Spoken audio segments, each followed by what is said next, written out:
मंत्री अनुराग ठाकुर मेरे साथ हैं। अनुराग जी, भारत की पहचान अब तक जो थी वो एक टेरर के प्रति सॉफ्ट नज़रिया रखने की थी।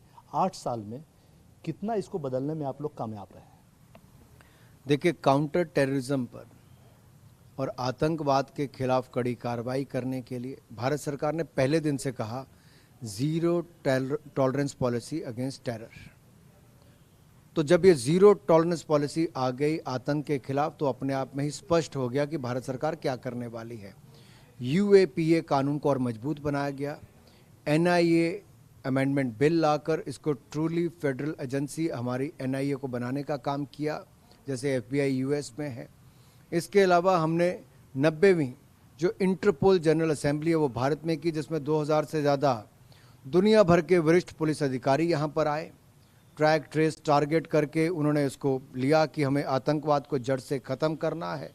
तो जब थर्ड मिनिस्ट्रियल कॉन्फ्रेंस यहाँ पर हुई तो उसमें भी नो मनी फॉर टेरर, आतंक के लिए कोई धन नहीं, इसको लेकर भी हम आगे बढ़े और बहुत सफल हुआ। हमने दुनिया भर के लोगों को मोदी जी के नेतृत्व में दुनिया के देश जुड़े साथ में आतंकवाद के खिलाफ मुहिम में, चाहे आतंकवाद की फंडिंग की बात हो या आतंकवाद के खिलाफ कार्रवाई करने की बात हो। ये आतंकवाद को जड़ से मिटाने के लिए बहुत ज़रूरी था।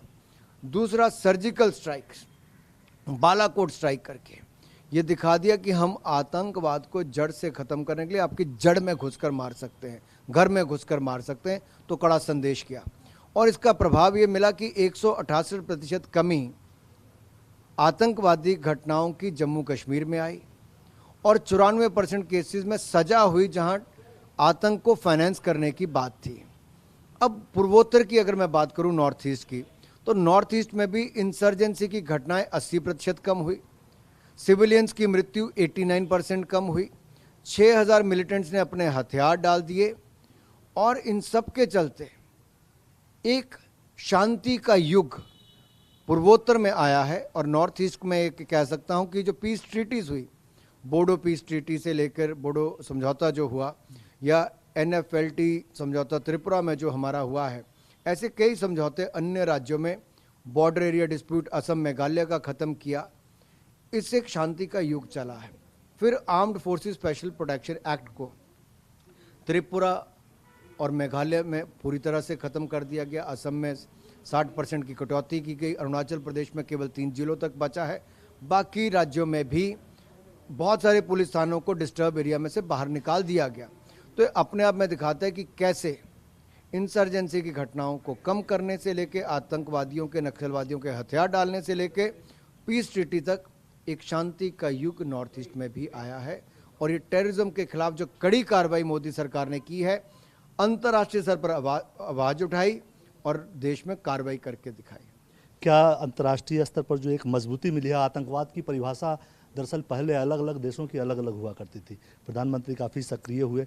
क्या इसी का परिणाम है कि बिलावल भुट्टो सीधा प्रधानमंत्री पर इस तरह का हमला कर रहे हैं?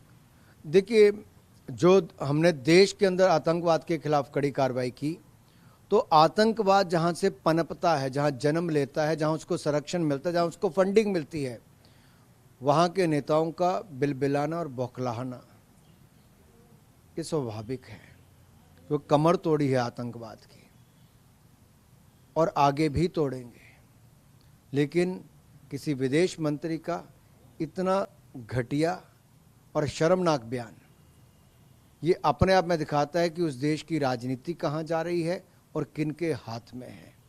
देश में भी लेकिन सवाल उठा है। राहुल गांधी कुछ दिन पहले प्रेस कॉन्फ्रेंस कर रहे थे। उन्होंने कहा कि चीन ने सैकड़ों हजारों एकड़ ज़मीन पर कब्जा करके बैठ गया, हमारे सैनिकों को पीटा है। उन्होंने ऐसा आरोप लगाया और आपकी सरकार, खासकर प्रधानमंत्री के बारे में उन्होंने कहा कि वो चीन के खिलाफ बोलने में डरते हैं। देखिए, राहुल गांधी जी से आप और क्या अपेक्षा कर सकते हैं? राहुल गांधी जी जब डोकलाम की घटना हुई तब चीन के अधिकारियों के साथ थे। क्या पी रहे थे, क्या खा रहे थे, क्या चर्चा कर रहे थे, राहुल गांधी जी को बताना चाहिए। और राजीव गांधी फाउंडेशन में चीनी दूतावास से पैसा क्यों लिया राहुल जी? आज राहुल जी अगर चीन की बात करते हैं तो अपने आप में बहुत सारे सवाल खड़े हो जाते हैं कि राजीव गांधी फाउंडेशन में पैसा क्यों आया, कहाँ से आया, चीन दूतावास ने क्यों दिया? राहुल जी को भारतीय सेना से ज़्यादा चीन की क्षमता पर विश्वास है। मैं तो ये कहता हूँ राहुल जी, आपने तो सर्जिकल स्ट्राइक और बालाकोट स्ट्राइक पर भी प्रश्न चिन्ह खड़े कर दिए। आपने तो बाटला हाउस कांड में शहीद इंस्पेक्टर ML शर्मा जी पर भी आपने सवाल खड़े कर दिए। ये पहली बार नहीं है, और इससे सवाल स्वयं कांग्रेस पार्टी और राहुल गांधी पर खड़े होते हैं। एक सवाल जो देश की जनता भी जानना चाहती है, हम लोग भी जानना चाहते हैं, ये जो आरोप है कि हजारों वर्ग किलोमीटर जमीन कब्जा कर लिया चीन ने, इसमें क्या बिल्कुल है? निराधार है। इसमें 1% भी सच्चाई नहीं, और ना ही 1 इंच भूमि भारत की कोई गई है। रक्षा मंत्री जी ने पार्लियामेंट में बयान भी दिया है, और कुछ लोग जिनके पास राजनीतिक मुद्दे खत्म हो जाएं तो ऐसी ही बयानबाजी करके भ्रमित करने का काम करते हैं। भारत मजबूत है, ये 1962 का नहीं, 2000 भारत का भारत, और भारतीय सेना भी 2022 की सशक्त सेना है। शुक्रिया आपका। कैमरामैन अमित राय के साथ कुमार गौरव, न्यूज़ 24 दिल्ली। नमस्कार, मैं हूं मानक गुप्ता।